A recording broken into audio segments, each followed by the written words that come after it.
Good morning, welcome to another day on the Little Blue Farm. Behind me you see the tarp is on the tractor. That's because it is out of commission, but one of the chores today is going to be getting that ready again. The reason it's out of commission is entirely my fault, but we'll touch on that a little later. First off, follow me, because we're going to be doing some work on the greenhouse today. So over here, I showed you in the last video building the greenhouse pad. And now we're working on actually installing the bottom frame of the greenhouse onto the pad. So what we've decided to do for this is to use these composite boards on the base on top of the gravel, just because they won't rot out on us. And then we've got stakes down. So, by the way, this is Greg. Pretty good when the mayor of the town shows up on a Saturday morning to help you. So what we're putting in is these ground stakes, and they basically drill into the ground, and then on top we've got a threaded insert that we put in, and we basically just fasten them down. So ideally they go down just like this, but in cases where we run into rocks, which hasn't been very common, then we put a spacer on them and we just put them down using the spacer.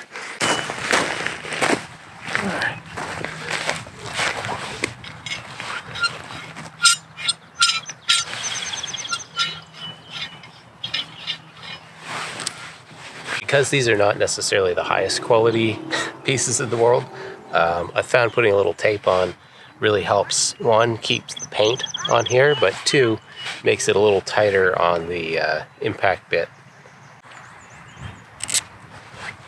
So just a small amount.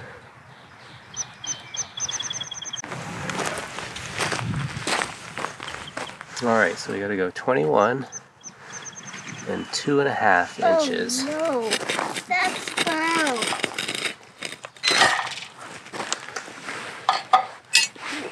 Put these back.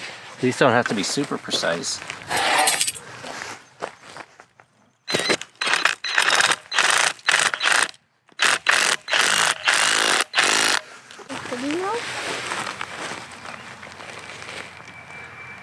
Get them in just a touch, and then I pull them back to straighten them out.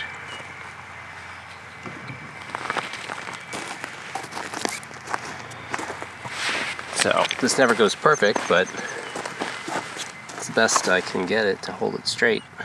And then we just bang it down, making sure it turns. If it stops and digs up the ground, you're gonna start auging the ground, which will actually loosen the soil and make this a bit useless.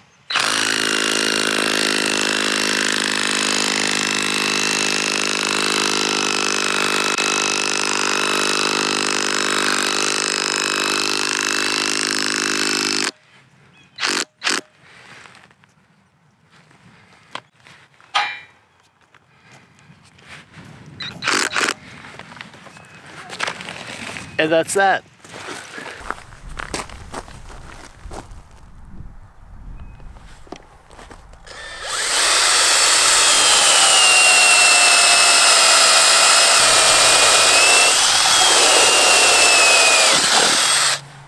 It's another beautiful day on the Little Blue Farm. Since we talked last, we've been working on the greenhouse, which I'm happy to report is finally built. We've also got the hives installed. There isn't any bees in it yet. We're just waiting on those to arrive, but as soon as we get those, we'll definitely do a video of putting those in. We've also, since we talked last, put in a mud kitchen, and the mud kitchen is right over here. Oh, now we can get mud. Where's the shovel? All right, let me take you on a quick tour of the greenhouse. It's hot in here. All right, so this is the new greenhouse. We've got like very, very basic windows. It's all done with poly panels. This is a TMG Industrial 8-foot by 20-foot greenhouse. It all went together pretty well. What we ended up doing was putting in some ground spikes. So if you can see right there, and then we anchored those into composite boards. And we took the composite boards, and that made it really easy to put the different attachments on. So we didn't really have to worry too much about where these lined up. We just basically fastened them down, and we could put our anchors in wherever we needed.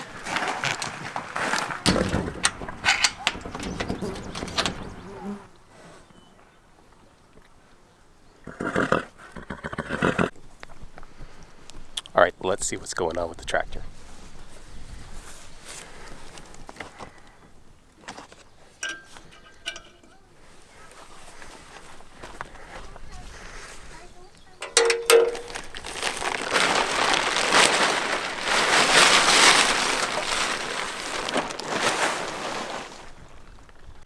Okay, so you probably noticed the seat is missing, and this really was just a regular maintenance type thing. The seat that was on here, this is a 2018. I kind of would have expected the seat to last a little longer, and also to replace the seat, I had two options. I could replace the whole seat for about $4,000, or we could get just the two cushion pieces if everything else was good, which it was.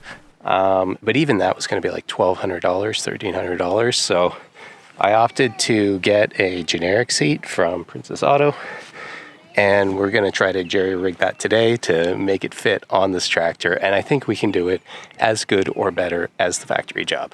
So if you look at the factory seat, you can see that I didn't actually take the whole seat off. There's the suspension portion of the seat here. And then the seat actually is bolted on down below with 4 fasteners on this sliding rail that you use to adjust the seat. So we're going to get a little bit redundant today because we've got these holes on top of the tractor. We're going to try to use those, and we bought a seat that isn't designed to have suspension, but which comes with additional rails.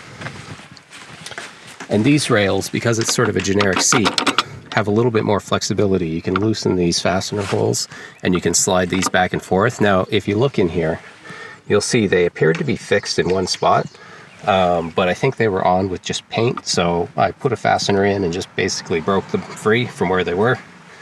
And now we'll be able to slide these side to side. And I think we'll be able to make it so that these pieces fit.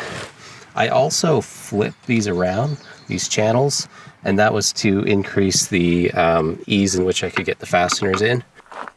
I'm just spraying this with fluid film protectant.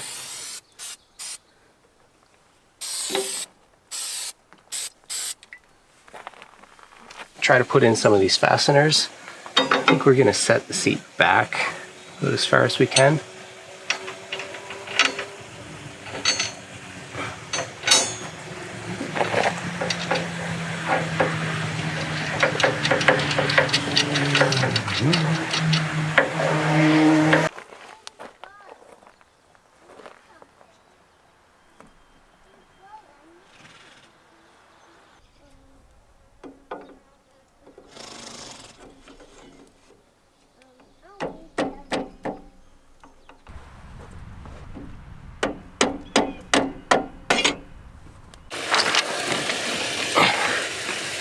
Alright.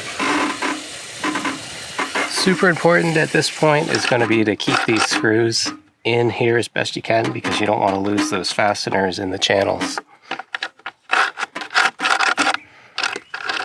So we might even use a little bit of grease to just help stick those in place.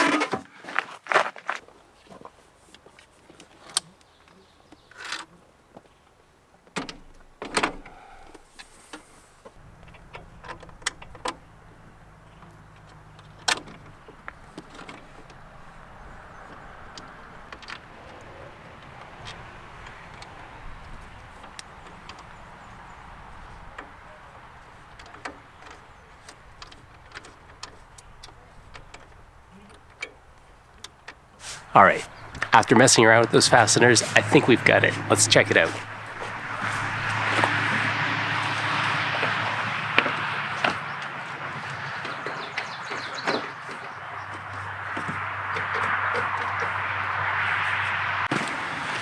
Cool, so that does it for today. Next up, we'll be putting down some fresh compost in the gardens, setting out the garden beds, and planting our seeds before you know it.